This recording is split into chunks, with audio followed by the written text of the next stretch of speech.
जय हिंद दोस्तों, उम्मीद करता हूं कि आप सब लोग बेहतर होंगे। बहुत बहुत स्वागत है आप सभी का एससीएस एकेडमी के यूट्यूब चैनल पर।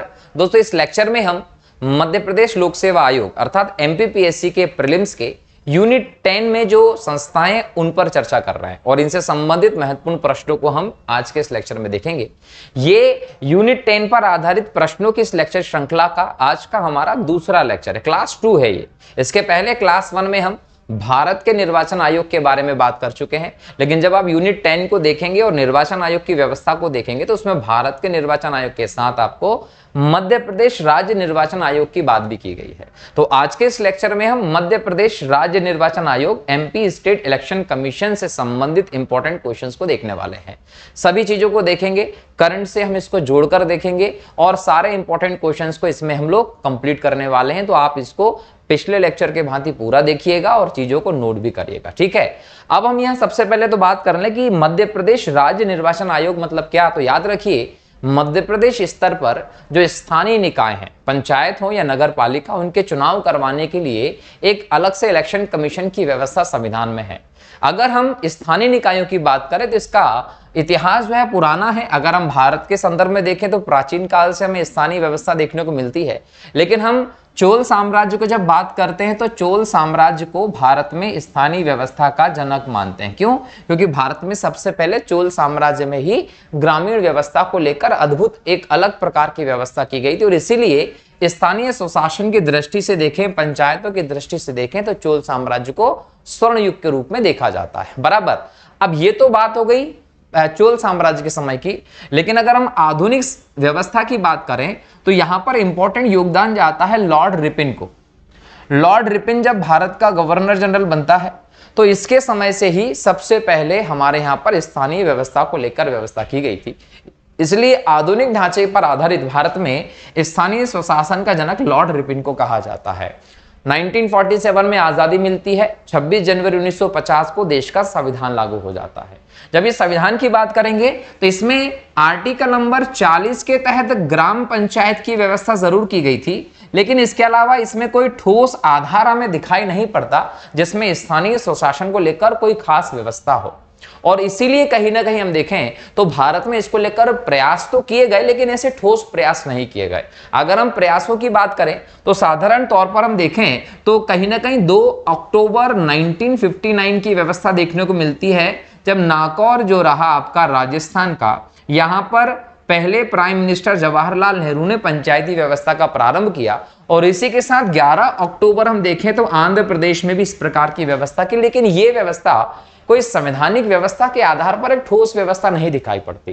क्लियर। और ये व्यवस्था जो है, जो पहले समितियां बनाई गई, जैसे बलवंत राय मेहता समिति बनाई गई थी, उसकी सिफारिशों के आधार पर त्रिस्तरीय पंचायती व्यवस्था को लाने के लिए की गई थी। हालांकि बलवंत राय मेहता समिति जब बनी लगभग 1957 के आसपास हम देखें तो उसकी सिफारिश आई थी त्रिस्तरीय पंचायती व्यवस्था की। उसके बाद अशोक मेहता समिति हो, लक्ष्मी सिंघवी समिति, ऐसी कई सारी समितियां बनी जिन्होंने पंचायतों की व्यवस्था को लेकर कहीं ना कहीं अपने परामर्श सरकार को दिए। और लक्ष्मी सिंघवी समिति जो लगभग 1985 के आसपास आपको दिखाई पड़ती है, एक इंपॉर्टेंट समिति के तौर पर थी। जो लक्ष्मी सिंघवी समिति थी उसने पंचायतों को ये स्थानीय व्यवस्था को संवैधानिक दर्जा देने का बात की और कहीं ना कहीं इसका एक बहुत बड़ा प्रभाव दिखाई पड़ता है कि 1992 में संविधान में 73वां और इसके बाद 74वां संशोधन लेकर आए, जो फाइनली 1993 में अस्तित्व में आते हैं, जिसके तहत संविधान में हम देखें भाग 9 का की हम बात करें 9 और भाग 9 का, यहां पर आपको पंचायतों की व्यवस्था देखने को मिली और नगरीय स्वशासन में नगर पालिका आदि की व्यवस्था देखने को मिली। और इसी के साथ संविधान में अनुसूची नंबर 11 और अनुसूची नंबर 12 जोड़ी गई। अनुसूची नंबर 11 में ग्राम पंचायतों की व्यवस्था देखने को मिलती है और अनुसूची नंबर 12 में जो नगरीय व्यवस्था है स्थानीय, उसके बारे में आपको व्यवस्था देखने को मिलती है। तो इस प्रकार से 73वें 74वें संविधान संशोधन के माध्यम से भारत में पंचायती या स्थानीय व्यवस्था को एक संवैधानिक आधार मिलता है और संवैधानिक आधार जब मिलता है उसके बाद मध्य प्रदेश पहला ऐसा राज्य बना था जिसने उस व्यवस्था को लागू किया। अब यहां एक इंपॉर्टेंट बात और समझिए, तो आप हिस्ट्री में चले गए कि किस प्रकार से हमारे यहां पर स्थानीय व्यवस्था का एक आधार तैयार हुआ था, जिसको मैंने शॉर्ट में समझाने का प्रयास किया है।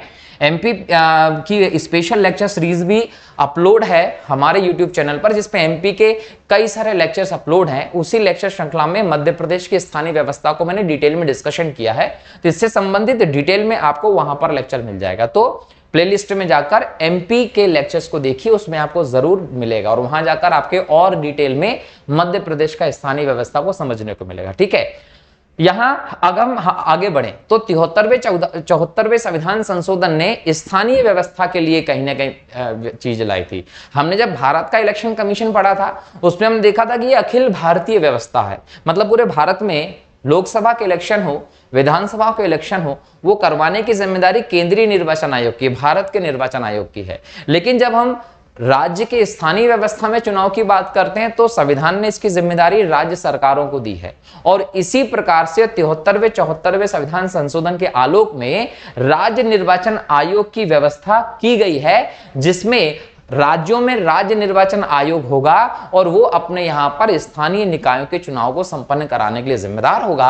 ऐसी व्यवस्था मध्य प्रदेश ने भी की है, और मध्य प्रदेश का जो राज्य निर्वाचन आयोग है उसको आप मध्य प्रदेश राज्य निर्वाचन आयोग के नाम से जानते हैं, जो आपको एक पूरी संस्था, एक अलग संवैधानिक व्यवस्था के तौर पर दिखाई पड़ती है, जिसके बारे में हम आज सारे प्रश्नों को डिस्कस करेंगे। और इससे संबंधित आज का आपका जो पहला प्रश्न है दोस्तों, वो है कि संविधान संशोधन द्वारा राज्य निर्वाचन आयोग के गठन का मार्ग प्रशस्त हुआ। तो मैंने अभी आपको बताया कि राज्य निर्वाचन आयोग के गठन का जो मार्ग प्रशस्त हुआ है वो 74वें संविधान संशोधन के माध्यम से हुआ है। अगर हम बात करें दोस्तों, तो 73वां संशोधन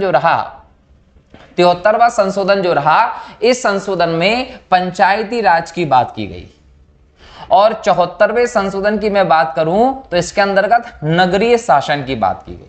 और कहीं ना कहीं 73वें संशोधन में अगर मैं जाता हूं तो आर्टिकल 243 के अंतर्गत के व्यवस्था है पंचायतों में, जिसमें कहा गया है कि राज्य में निर्वाचन आयोग बनाया जाएगा, और इसी निर्वाचन आयोग को नगर पालिका के इलेक्शन करने की जिम्मेदारी भी दी गई है। तो यहां पर 73वां संविधान संशोधन आप उत्तर के तौर पर लगा सकते हैं, लेकिन 74वें संविधान संशोधन के माध्यम से देश में स्थानीय स्वशासन का जो आधार है वो संवैधानिक तौर पर मजबूत होता है, और कहीं ना कहीं इसी के माध्यम से हमें राज्य निर्वाचन आयोग का मार्ग प्रशस्त होते हुए दिखता है।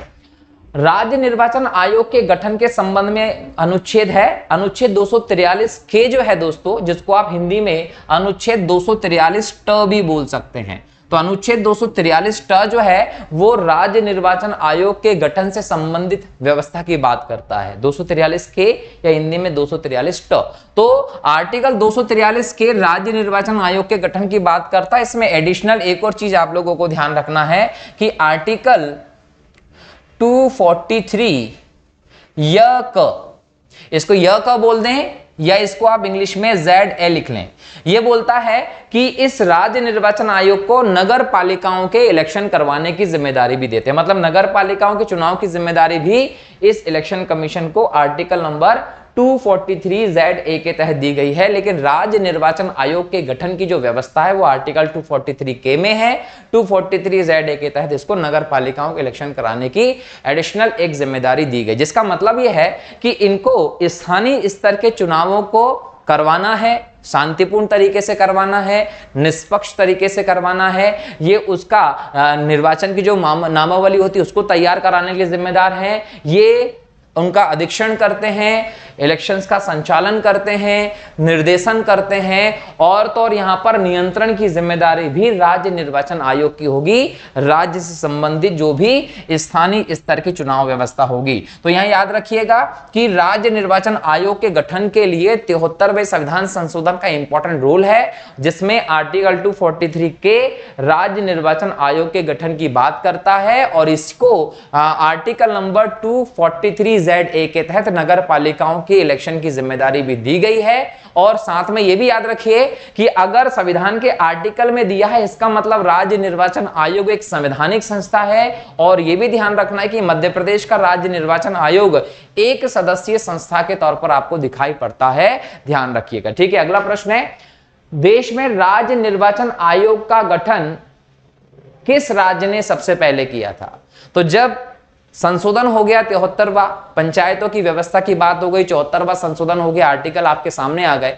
तो कहीं ना कहीं संवैधानिक व्यवस्था के आधार पर मध्य प्रदेश पहला राज्य था जिसने पंचायती राज व्यवस्था को हमारे यहां शुरू किया, अधिनियम बनाने प्रारंभ किए। और इसी में मध्य प्रदेश वो पहला राज्य था जिसने सबसे पहले राज्य निर्वाचन आयोग का गठन भी किया था। ये जो राज्य निर्वाचन आयोग का गठन किया गया था दोस्तों, याद रखेंगे 1 फरवरी 1994 को गठन किया गया था। अगर एग्जाम में पूछे कि राज्य निर्वाचन आयोग का गठन किस वर्ष किया गया था, तो मध्य प्रदेश पहला राज्य था जिसने देश में राज्य निर्वाचन आयोग का गठन किया, और ये 1 फरवरी 1994 को किया था, जिसका उद्देश्य था देश राज्य में जो स्थानीय निकाय उनका निष्पक्ष और निर्विरोध तौर पर देखें, शांतिपूर्ण तरीके से देखें, इलेक्शन कंडक्ट करवाना है। और ये भी याद रखिएगा कि ये क्या है, एक सदस्यीय निकाय है ना। मध्य प्रदेश का राज्य निर्वाचन आयोग एक सदस्यीय निकाय है, और इसका जो प्रमुख होता है वो राज्य निर्वाचन आयुक्त होता है। राज्य निर्वाचन आयुक्त जो होता है ये मध्य प्रदेश के राज्य निर्वाचन आयोग का प्रमुख होता है, और ये भारतीय प्रशासनिक सेवा का, याद रखिएगा,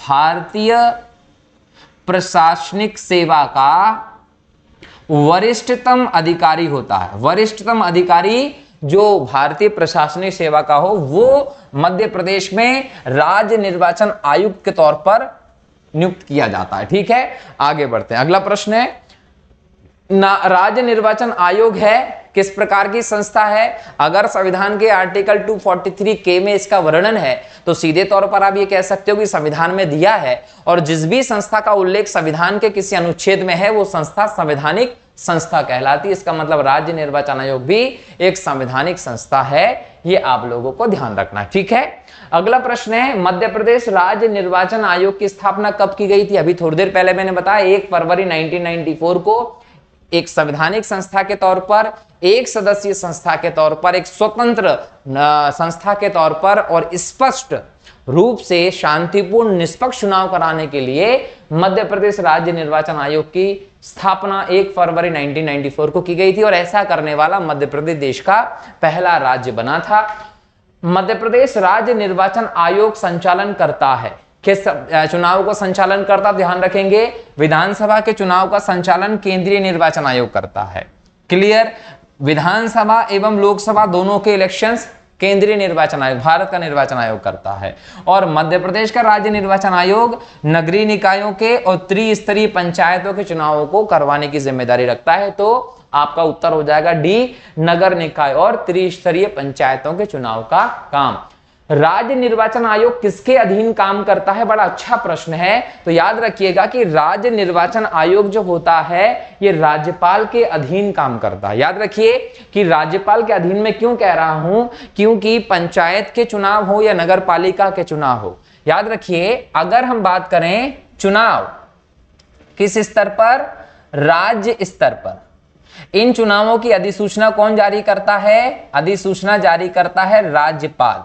और लोकसभा और विधानसभा के चुनाव की अधिसूचना कौन जारी करता है? राष्ट्रपति, मैंने कल बताया था। अब यहां पर अधिसूचना कौन जारी करेगा? राज्यपाल। उसके अलावा राज्य निर्वाचन आयोग का जो गठन होगा, ठीक है, जो गठन होगा उसमें जो निर्वाचन आयुक्त होता है उसकी नियुक्ति कौन करता है? उसकी नियुक्ति राज्यपाल करता है। उसको हटाने का काम कौन करता है? राज्यपाल करता है। वो अपना त्यागपत्र किसको देता है? राज्यपाल को देता है। यहां तक कि उसको अगर काम करना है तो जो अधिकारी उपलब्ध कराने का काम करता है वो भी राज्यपाल करता है। ऐसे में इसकी सेवा शर्तों का निर्धारण भी कौन करता? राज्यपाल करता है। इसका मतलब हर एक चीज, नियुक्त करना हो, हटाना हो, इस्तीफा हो, सेवा शर्तों का निर्धारण हो, अधिकारी उपलब्ध कराने की बात हो, चुनाव की अधिसूचना जारी करने की बात हो, सारे अधिकार किसके पास है?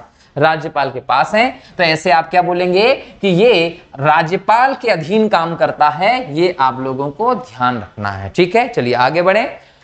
अगला प्रश्न है, मध्य प्रदेश राज्य निर्वाचन आयुक्त का कार्यकाल कितना होता है? तो याद रखिएगा कि मध्य प्रदेश राज्य निर्वाचन आयुक्त का कार्यकाल 6 वर्ष और 65 वर्ष होता है। संविधान में इसके बारे में नहीं लिखा, लेकिन राज्यपाल के द्वारा जो सेवा शर्तों का निर्धारण किया गया वो क्लियर है कि 6 वर्ष या 65 वर्ष की आयु तक राज्य निर्वाचन आयुक्त जो होता है वो काम करता है, और इससे पहले संवैधानिक कदाचार के आधार पर इसको हटाया भी जा सकता है। इसको हटाने को लेकर क्या व्यवस्था है, जैसे सेंट्रल लेवल पर निर्वाचन आयोग को अगर हटाना था तो हमने कहा था कि सुप्रीम कोर्ट के जज के हटाने की प्रक्रिया से हटाया जाएगा। अब ये राज्य स्तर की व्यवस्था है, तो राज्य निर्वाचन आयुक्त को संविधान के विरुद्ध किए गए कार्य के आधार पर जिस पद्धति से हाईकोर्ट के न्यायाधीश को हटाया जाता है उस पद्धति से हटाया जाएगा, ये आप लोगों को ध्यान रखना है। इस्तीफा किसको देता है, राज्यपाल को, और हटाता भी कौन है, राज्यपाल हटाता है। लेकिन इसकी जो कार्यकाल है वो 6 वर्ष या 65 वर्ष के आसपास होता है, ये आप लोगों को ध्यान रखना है। या तो वो 6 वर्ष तक रह ले या उसकी आयु 65 वर्ष की हो जाए, जो भी पहले हो इतने समय तक के लिए होता है। ठीक है। मध्य प्रदेश राज्य निर्वाचन आयोग अपने कर्तव्यों के निर्वहन के लिए आवश्यक कर्मचारी उपलब्ध कराने के लिए किससे अनुरोध करता है, तो राज्यपाल जो है वो राज्य निर्वाचन आयुक्त को अपने कार्यों को संपन्न कराने के लिए अधिकारी की डिमांड करेगा। तो किससे करेगा, राज्यपाल से करेगा। मध्य प्रदेश राज्य निर्वाचन आयोग के मुख्य पदाधिकारी को क्या कहते हैं, तो याद रखेंगे कि जो हेड होता है, एक सदस्यीय निकाय है मध्य प्रदेश का राज्य निर्वाचन आयोग। अब इस एक सदस्यीय निकाय में जो हेड है वो खुद ही एक सदस्य हो गया। अब जो हेड है उसको क्या कहेंगे, राज्य मुख्य निर्वाचन आयुक्त कहा जाता है। ठीक है। राज्य निर्वाचन आयुक्त की नियुक्ति किसके द्वारा की जाती है, तो याद रखेंगे राज्य निर्वाचन आयुक्त की जो नियुक्ति होती है वो राज्यपाल के द्वारा की जाती है। ये सामान्य तौर पर देखा जाता है कि भारतीय प्रशासनिक सेवा का वरिष्ठतम अधिकारी होता है, तो भारतीय प्रशासनिक सेवा के वरिष्ठतम अधिकारी को राज्यपाल के द्वारा राज्य निर्वाचन आयुक्त के पद पर नियुक्त किया जाता है, और जनरली मुख्यमंत्री के द्वारा या जो व्यवहारिक तौर पर देंगे उसके द्वारा ये नाम दिया जाता है कि इसको हम बनाना चाहते हैं राज्य निर्वाचन आयुक्त। तो इस प्रकार की व्यवस्था आपको देखने को मिलती है। बराबर। चलिए, इसके अलावा यहां पर एक और चीज याद रखिएगा कि कहीं ना कहीं सचिव के तौर पर भी एक वरिष्ठ आईएएस अधिकारी को ही चुना जाता है। तो इसका एक सचिव भी होता है जो वरिष्ठ आईएएस अधिकारी होता है। लेकिन अगर हम बात करें राज्य निर्वाचन आयुक्त की नियुक्ति किसके द्वारा होती है, तो राज्यपाल के द्वारा होती है। वरिष्ठ अधिकारी जो होता है आईएएस का, उसको बनाया जाता है। नगरीय निकायों एवं पंचायतों के चुनाव कराने का दायित्व किसका है, राज्य निर्वाचन आयोग का दायित्व है कि वो नगरीय निकायों और पंचायतों के चुनाव को शांतिपूर्ण तरीके से, निष्पक्ष तरीके से करवाए। और भारत के निर्वाचन आयोग का दायित्व है कि वो राष्ट्रपति, उपराष्ट्रपति, लोकसभा, विधानसभा के चुनाव को राष्ट्रीय स्तर पर निष्पक्ष तरीके से कराए और शांतिपूर्ण तरीके से करवाए। ठीक है। राज्य निर्वाचन आयोग के चुनाव आयुक्त को हटाया जा सकता है, किसके द्वारा हटाया जा सकता है, तो राज्यपाल के द्वारा हटाया जा सकता है। ऐसा कोई काम जो वो संविधान के विरोध में कर दे तो इस स्थिति में जिस प्रकार से हाईकोर्ट के जज को हटाया जाता है उस प्रक्रिया को फॉलो करके राज्य निर्वाचन आयोग को हटाया जा सकता है। बराबर। चलिए, है ना, आगे बढ़ते हैं। निम्न निर्वाचन प्रक्रियाओं की देखरेख, निर्देशन एवं नियंत्रण और संचालन का दायित्व राज्य निर्वाचन आयोग के पास होता है। पंचायतों के चुनाव के संबंध में, बिल्कुल पंचायतों के चुनाव के संबंध में पूरी प्रक्रिया किसके अंतर्गत होती है, राज्य निर्वाचन आयोग के अंतर्गत होती है। आर्टिकल 243 के यही कहता है। नगर पालिकाओं के चुनाव की जिम्मेदारी आर्टिकल 243ZA के तहत राज्य निर्वाचन आयोग को ही दी गई है। जनपद स्तर के चुनाव का संबंध भी किससे है, वो संबंध भी राज्य निर्वाचन आयोग से है। क्योंकि अगर हम जनपद पंचायत की बात करें तो हमारे देश की त्रिस्तरीय पंचायती व्यवस्था का वो अंग है, तो त्रिस्तरीय पंचायती व्यवस्था के इलेक्शन कराने की जिम्मेदारी होती है राज्य निर्वाचन आयोग की। तो उपरोक्त सभी आपका उत्तर हो जाएगा। मध्य प्रदेश राज्य निर्वाचन आयोग अपनी वार्षिक रिपोर्ट किससे देता है, तो याद रखिएगा कि ये वार्षिक रिपोर्ट विधानसभा के पटल पर रखी जाती है।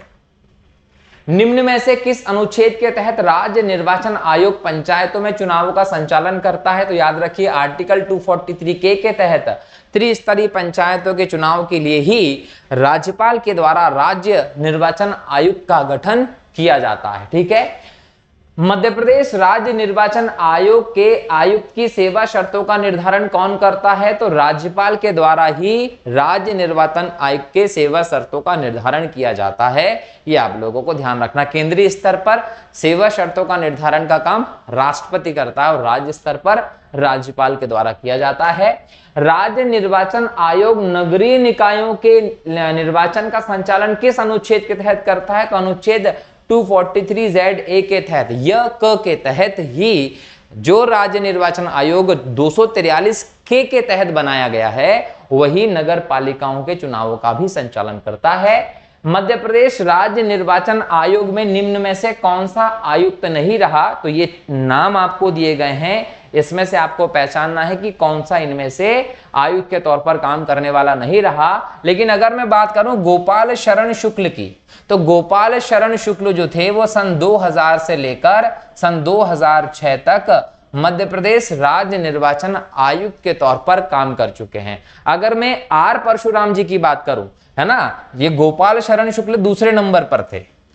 श्री आर परशुराम की बात करूं तो ये 5वें नंबर पर मध्य प्रदेश निर्वाचन आयोग के प्रमुख रहे हैं और इन्होंने 2013 से लेकर 2018 के बीच में अपनी सेवाएं दी हैं। अगर मैं बात करूं अजित रायजादा की, तो अजित रायजादा चौथे नंबर में मध्य प्रदेश राज्य निर्वाचन आयोग में काम किया है और लगभग 2010 से 2013 तक ये अपने पद पर थे। श्री अश्विनी वैश्य इस पद पर नहीं रहे हैं, तो आपका उत्तर हो जाएगा श्री अश्विनी बेस। ठीक है, ये ध्यान रखना है। तो इस प्रकार से श्री अश्विनी बेस जो है वो मध्य प्रदेश राज्य निर्वाचन आयोग में शामिल नहीं थे।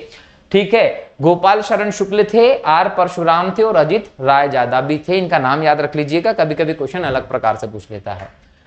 निम्न में से कौन सा मध्य प्रदेश राज्य निर्वाचन आयोग के आयुक्त रहे हैं? कौन रहे हैं? तो ध्यान रखिए, अगर हम यहां देखें तो एन बी लोहानी जो हैं ये 1994 से लेकर सन 2000 तक मध्य प्रदेश राज्य निर्वाचन आयोग जब बना था उसके पहले अध्यक्ष थे। पहले अध्यक्ष कौन थे? तो याद रखेंगे एन.बी. लोहानी जो हैं वो मध्य प्रदेश राज्य निर्वाचन आयोग के पहले अध्यक्ष भी थे और ये याद रखिएगा। ठीक है, अगला प्रश्न है मध्य प्रदेश राज्य निर्वाचन आयोग के वर्तमान निर्वाचन आयुक्त कौन है? तो वर्तमान में हम देखें तो सन 2019 से बसंत प्रताप सिंह जो हैं मध्य प्रदेश राज्य निर्वाचन आयोग के वर्तमान आयुक्त हैं। मध्य प्रदेश राज्य निर्वाचन आयोग के प्रथम सचिव कौन थे? अब यहां पर प्रथम सचिव की क्वेश्चन आ गया है, तो श्री प्रकाश चंद्र जी 1994 से 1995 तक, श्री प्रकाश चंद्र जी 1994 से 1995 तक मध्य प्रदेश राज्य निर्वाचन आयोग के पहले सचिव के तौर पर काम करने वाले थे। मध्य प्रदेश स्तर पर हम इस सचिव की बात करें राज्य निर्वाचन आयोग के, तो ये भारतीय प्रशासनिक सेवा का कोई वरिष्ठतम अधिकारी होता है जिसको इसके सचिव के तौर पर नियुक्त किया जाता है। मध्य प्रदेश राज्य निर्वाचन आयोग के वर्तमान सचिव कौन है? तो 2023 में अभिषेक सिंह। याद रखिए, इनमें से कोई नहीं उत्तर आएगा, उपरोक्त में से कोई नहीं उत्तर आएगा। अभिषेक सिंह नाम लिख लीजिएगा। अभिषेक सिंह जो हैं ये 2023 में वर्तमान में मध्य प्रदेश राज्य निर्वाचन आयोग के सचिव के तौर पर नियुक्त किए गए हैं। तो यहां इनमें से कोई नहीं होगा, अभिषेक सिंह का नाम आप लोग लिख लीजिएगा। बराबर, चलिए आगे बढ़े। मध्य प्रदेश राज्य निर्वाचन आयोग की टैगलाइन क्या है? जैसे मैंने इस लेक्चर की शुरुआत की थी ना, तो मध्य प्रदेश राज्य निर्वाचन आयोग का लोगो लगा था, उसके नीचे ही लिखा हुआ है हर वोट कीमती, हर निकाय महत्वपूर्ण। तो इस बोल सकते हैं टैगलाइन के साथ मध्य प्रदेश राज्य निर्वाचन आयोग काम करता है। मध्य प्रदेश राज्य निर्वाचन आयोग कितना सदस्यीय निकाय है? तो याद रखिए, मध्य प्रदेश राज्य निर्वाचन आयोग में एक सदस्य होता है, एक सदस्यीय निकाय है ये, जो कि राज्य मुख्य निर्वाचन आयुक्त होता है। अगर हम यहां पर केंद्रीय निर्वाचन आयोग से तुलना कर लें तो केंद्रीय निर्वाचन आयुक्त 1989 तक एक सदस्यीय रहा और उसके बाद 16 अक्टूबर 1989 में, कितने अक्टूबर? 16 अक्टूबर 1989 को केंद्रीय निर्वाचन आयोग को दो अन्य सदस्य मिल गए, है ना, दो अन्य सदस्य मिल गए, ये बहुसदस्यीय हो गया। और उसके बाद हम बात करें 1993 तक, 1990 से 1993 तक पुनः ये एक सदस्यीय हो गया था और 1993 से ये पुनः 3 सदस्यीय हो गया है। तो अगर केंद्रीय इलेक्शन कमीशन की बात करें तो एक बहुसदस्यीय निकाय है, जबकि राज्य इलेक्शन कमीशन की बात करें तो ये एक सदस्यीय निकाय के तौर पर मौजूद है, ये याद रखना है।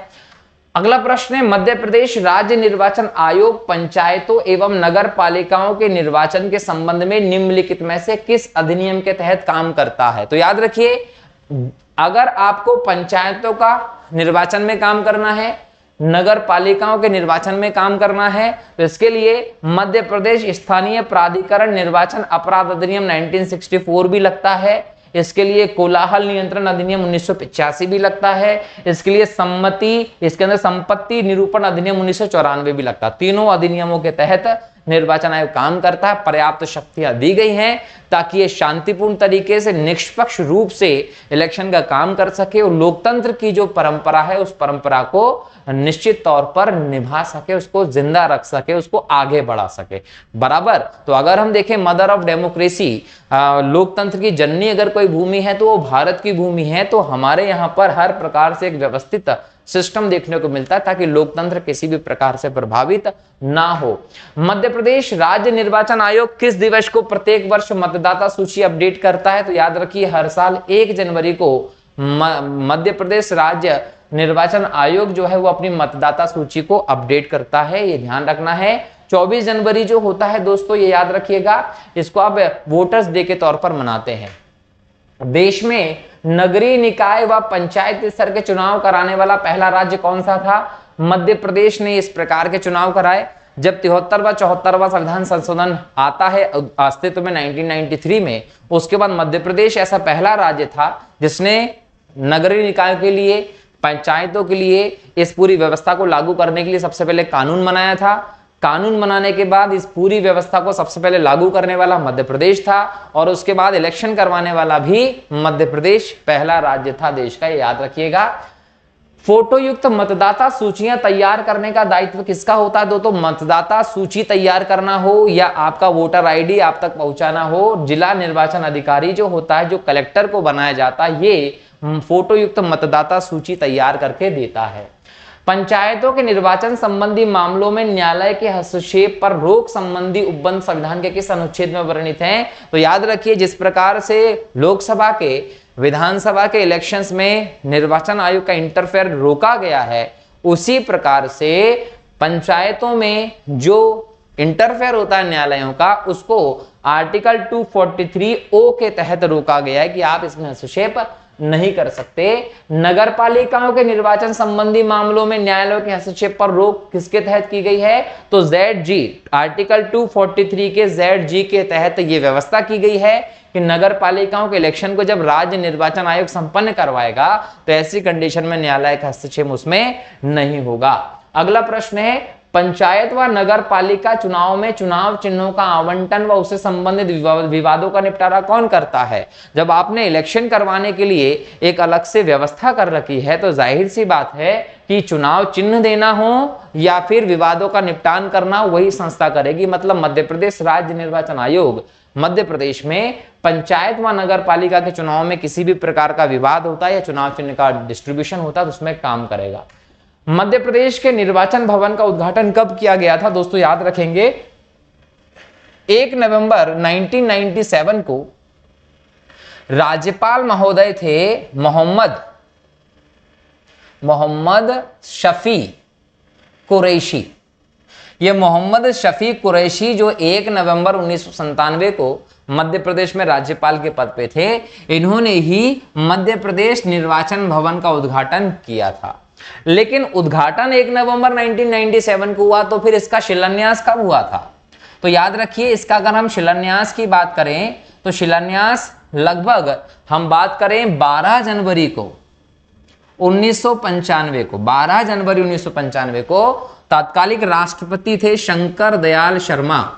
शंकर दयाल शर्मा जो उस समय राष्ट्रपति थे, इन्होंने इस निर्वाचन भवन का शिलान्यास किया था। तो नींव रखने का काम शंकर दयाल शर्मा जी ने 12 जनवरी 1995 को किया और उद्घाटन जो किया वो कुरैशी जी ने किया था 1 नवंबर 1997 को। ठीक है, अगला प्रश्न है, निम्न में से कौन मध्य प्रदेश राज्य निर्वाचन आयोग में सचिव के पद पर नहीं रहा है? तो याद रखिए वरिष्ठतम IAS अधिकारी जो होता है उसको राज्य निर्वाचन आयोग के सचिव के पद पर नियुक्त किया जाता है। और यहां अगर हम इन नामों को देखें तो 4 नाम हैं कौन सचिव के पद पर नहीं रहा। तो यहां पर सबसे पहले देखिए यशपाल कुमार जो थे वो 1995 से 1997 तक सचिव के पद पर थे। 1995 से 1997 तक सचिव के पद पे कौन थे? यशपाल कुमार। राकेश बंसल की अगर मैं बात करूं तो राकेश बंसल जो थे ये छठे नंबर पे थे, और छठे नंबर, ये दूसरे नंबर के सचिव थे, ये छठे नंबर के सचिव थे, और ये 2001 और 2002 के बीच में मध्य प्रदेश राज्य निर्वाचन आयोग के सचिव के पद पर कौन रहे, तो श्री बंसल जी। और तीसरे नंबर पर हम देखें तो हीरालाल त्रिवेदी का नाम आता। हीरालाल त्रिवेदी जो थे वो 10वें नंबर के थे। कौन से नंबर के, 10वें नंबर के थे, और सन 2006 से 2007 तक ये मध्य प्रदेश राज्य निर्वाचन आयोग के सचिव के पद पे थे। इसका मतलब अनिल भारद्वाज जो हैं वो मध्य प्रदेश राज्य निर्वाचन आयोग के सचिव के पद पर नहीं रहे हैं। तो यशपाल कुमार जी हों, राकेश बंसल हों या हीरालाल त्रिवेदी हों, यशपाल कुमार दूसरे सचिव थे, राकेश बंसल जी छठे नंबर पे थे, और हीरालाल त्रिवेदी 10वें नंबर के सचिव थे। ये आप लोगों को ध्यान रखना है। मतदाता जागरूकता के विज्ञापन पर प्रकाशन प्रसारण करना किसका मुख्य दायित्व है, तो राज्य निर्वाचन आयोग के कार्यों की जब आप बात करते हैं तो न केवल निष्पक्ष और शांतिपूर्ण चुनाव करवाना, बल्कि लोगों को मतदान के लिए जागरूक करना, इस प्रकार के काम भी निर्वाचन आयोग करता है मध्य प्रदेश स्तर का। इसके लिए विज्ञापनों का प्रकाशन और प्रसारण का काम भी इसे सौंपा गया है। निम्नलिखित कथनों पर विचार कीजिए। राज्य निर्वाचन आयोग एक संवैधानिक संस्था है। बिल्कुल, क्योंकि भारतीय संविधान के आर्टिकल 243 के तहत इसकी व्यवस्था की गई है। इसका मतलब यह संवैधानिक संस्था है। राज्य निर्वाचन आयोग भारत के निर्वाचन आयोग द्वारा नियमित होता है? नहीं, राज्य निर्वाचन आयोग भारत के निर्वाचन आयोग द्वारा विनियमित नहीं होता, बल्कि ये राज्य सरकार के द्वारा विनियमित होता है। क्यों? क्योंकि स्थानीय स्तर पर जो भी व्यवस्थाएं की गई उनको लेकर सारे के सारे राइट्स जो हैं वो आपने राज्य सरकारों को दिए हुए हैं। ठीक है। पंचायतों व नगर पालिका चुनाव के मामले में न्यायालय के हस्तक्षेप पर रोक का प्रावधान किया गया है। बिल्कुल सही है कि आर्टिकल नंबर 243O, जब 243O देखोगे तो पंचायतों के संबंध में हस्तक्षेप नहीं करेंगे, और 243ZG देखोगे तो इसमें प्रावधान है कि नगर पालिकाओं के चुनाव के संबंध में हस्तक्षेप नहीं करेंगे, क्योंकि एक स्वतंत्र निकाय के तौर पर इस पर स्थापित किया गया है। राज्य निर्वाचन आयुक्त मुख्य निर्वाचन आयुक्त की सलाह पर राज्यपाल नियुक्त करते हैं? बिल्कुल नहीं है, मुख्य निर्वाचन आयुक्त की सलाह पर नियुक्त नहीं किया जाता। इसमें सरकार का इंटरफेयर देखने को मिलता है। इसका मतलब आपको पहला और तीसरा ही सही ऑप्शन मिलता है। ठीक है। जो एक्स्ट्रा जानकारी बता रहा हूं ना उसको भी नोट करते जाइएगा या ठीक तरीके से सुन लीजिएगा, क्योंकि हो सकता है कि पर्टिकुलर इन चारों में से किसी एक को फैक्ट बनाकर क्वेश्चन के तौर पर दे दे। ठीक है। अगला है निम्नलिखित कथनों पर विचार कीजिए। राज्य निर्वाचन आयोग का गठन 73वें संविधान संशोधन अधिनियम के तहत अनुच्छेद 243 मतलब 243 के तहत किया गया है। बिल्कुल सही, 243 के तहत किया गया है। राज्य निर्वाचन आयोग को 74वें संविधान संशोधन द्वारा नगर पालिका नगर पंचायत चुनावों का भी अधिकृत किया गया। बिल्कुल, आर्टिकल 243 का हम देखें ZA अगर देखें तो उसमें यह व्यवस्था है। राज्य निर्वाचन आयोग अनुच्छेद 243 के तहत नगर पंचायत के आम चुनाव संपन्न कराती है। बिल्कुल सही है। राज्य निर्वाचन आयोग का गठन राज्यपाल द्वारा 4 वर्ष पर किया जाता नहीं, ये 4 वर्ष पर नहीं होता है, ये याद रखिएगा। तो ये ऑप्शन आपका अलग है। ठीक, चलिए आगे बढ़ते हैं। अगला प्रश्न है आपका, राज्य निर्वाचन आयोग के संदर्भ में सत्य है राज्य निर्वाचन आयुक्त राज्यपाल द्वारा नियुक्त होता है? बिल्कुल सही है, राज्यपाल के द्वारा अनुच्छेद 243 के तहत इसकी नियुक्ति की जाती है। राज्य निर्वाचन आयोग को शक्तियां राज्य विधानमंडल द्वारा प्राप्त होती हैं? बिल्कुल सही है, राज्य विधानमंडल अधिनियम बनाकर इसको शक्तियां देता है, क्योंकि भारत में 73वें संविधान संशोधन के माध्यम से स्थानीय निकायों का पूरा जिम्मेदारी जो है वो राज्य सरकारों को सौंपा गया, तो इससे संबंधित सभी व्यवस्थाएं राज्य सरकार करती है, तो नियम भी राज्य सरकार बनाएगी। राज्य निर्वाचन आयुक्त को उसी रीति से हटाया जा सकता है जिस प्रकार से उच्च न्यायालय के न्यायाधीश को हटाया जाता है? बिल्कुल सही है। नियुक्ति के पश्चात राज्य निर्वाचन आयुक्त की सेवा शर्तों में अलाभकारी परिवर्तन नहीं किया जा सकता? बिल्कुल सही है। अनुच्छेद 243 या 243 के अनुसार इन पर हम लोगों को दृष्टि डालना है। पंचायत चुनाव हेतु एक राज्य निर्वाचन आयोग होगा? बिल्कुल सही है, पंचायत चुनाव हेतु एक राज्य निर्वाचन आयोग होगा जिसका प्रमुख राज्य निर्वाचन आयुक्त होता है, जिसकी नियुक्ति राज्यपाल के द्वारा की जाती है। 6 वर्ष या 65 वर्ष की आयु तक वो रहता है, अपना त्याग पत्र राज्यपाल को देगा और हटाएगा भी उसको राज्यपाल। ठीक है। राज्य निर्वाचन आयुक्त की नियुक्ति राज्यपाल द्वारा की जाती, बिल्कुल सही है। राज्य निर्वाचन आयुक्त के अनुरोध पर राज्यपाल उसके कार्य के लिए आवश्यक कर्मचारी उपलब्ध कराता, बिल्कुल सही, क्योंकि ये तो एक सदस्यीय निकाय है, अकेला क्या करेगा, उसको कर्मचारियों की जो जरूरत पड़ती है वो राज्यपाल से वो उपलब्ध कराने की बात करता है। राज्य निर्वाचन आयुक्त की सेवा शर्तों का निर्धारण राज्यपाल के द्वारा किया जाता, बिल्कुल सही है। ठीक है। मध्य प्रदेश राज्य निर्वाचन आयोग द्वारा जारी किए गए मोबाइल ऐप का नाम क्या है? चुनाव मोबाइल ऐप जारी किया गया था, यह भी ध्यान रखना है।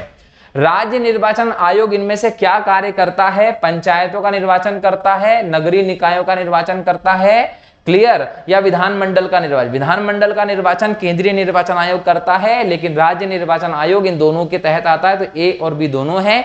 हर 5 साल में पंचायतों के चुनाव हो, नगर पालिकाओं के चुनाव हो, कौन संपन्न कराता है? राज्य निर्वाचन आयोग संपन्न कराता है। पंचायत चुनाव के लिए मतदाता सूची तैयार करना, उसमें नाम जोड़ना, हटाना एवं प्रकाशन शामिल करना किसका काम है?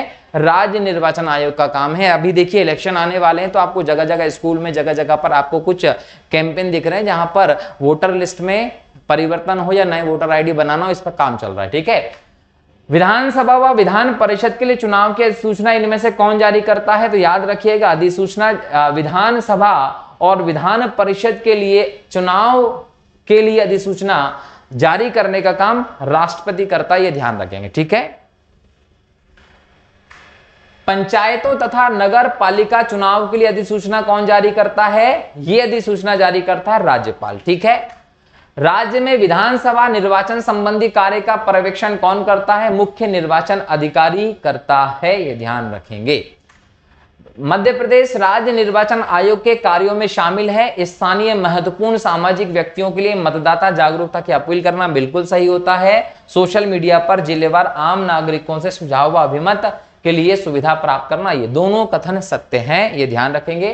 क्लियर। अगला प्रश्न है, पंचायत चुनावों के लिए मतदाता परिचय पत्र किसके द्वारा जारी किया जाता है? तो केंद्रीय निर्वाचन आयोग के द्वारा। देखो, या तो आप लोकसभा के लिए वोटिंग करते हैं, या आप विधानसभा के लिए वोटिंग करते हैं, या आप विधानसभा इसके अलावा पंचायत के लिए वोटिंग करते हैं, या आप नगर पालिका के चुनाव के लिए वोटिंग करते हैं, या आप नगर निगम में जो महापौर है इसके चुनाव के लिए वोटिंग करते हैं। जितनी भी जगह वोटिंग करने के लिए जाते हैं तो वहां पर आपको वोटर आईडी लगता है। क्या लगता है? Voter ID. अब सोचिए कि जब आप लोकसभा के इलेक्शन में वोटिंग कर रहे थे तब आपका वोटर आईडी यूज हो गया था ना, परिचय पत्र, तो वही परिचय पत्र आपका विधानसभा के लिए लगेगा, वही परिचय पत्र आपका पंचायत के लिए, नगर पालिका और महापौर के लिए। मतलब एक बार जो वोटर आईडी है वो केंद्रीय निर्वाचन आयोग के द्वारा बना दिया जाता है, वही वोटर आईडी आपका हर जगह लगता है। स्टेट इलेक्शन कमीशन के द्वारा अलग से वोटर आईडी नहीं बनवाया जाता। हाँ, अगर उसमें कुछ बदलाव करना है या कुछ भी काम होना है तो इलेक्शंस के पहले होता है, तो वो एक अलग व्यवस्था आती है। ठीक है। चलिए, तो ये व्यवस्था आप लोगों को ध्यान रखना है कि यहां पर केंद्रीय निर्वाचन आयोग के द्वारा जो मतदाता परिचय पत्र जारी किया जाता है उसी के तहत काम होता है इसके अंतर्गत। क्लियर। तो दोस्तों, इस प्रकार से हमने आज के इस लेक्चर में मध्य प्रदेश के राज्य निर्वाचन आयोग के बारे में बात की। क्या क्या उसकी व्यवस्थाएं हैं, कैसे बनाया जाता है, कैसे हटाया जाता है, कब कब क्या कर सकता है, वर्तमान में कौन है, पहला कौन था, सभी चीजों को यहां डिस्कस किया है। क्लियर। अगले लेक्चर में नए आयोग के साथ नए क्वेश्चंस को लेकर आपके सामने रहूंगा। तब तक के लिए बहुत बहुत शुक्रिया। जय हिंद, जय भारत, वंदे मातरम।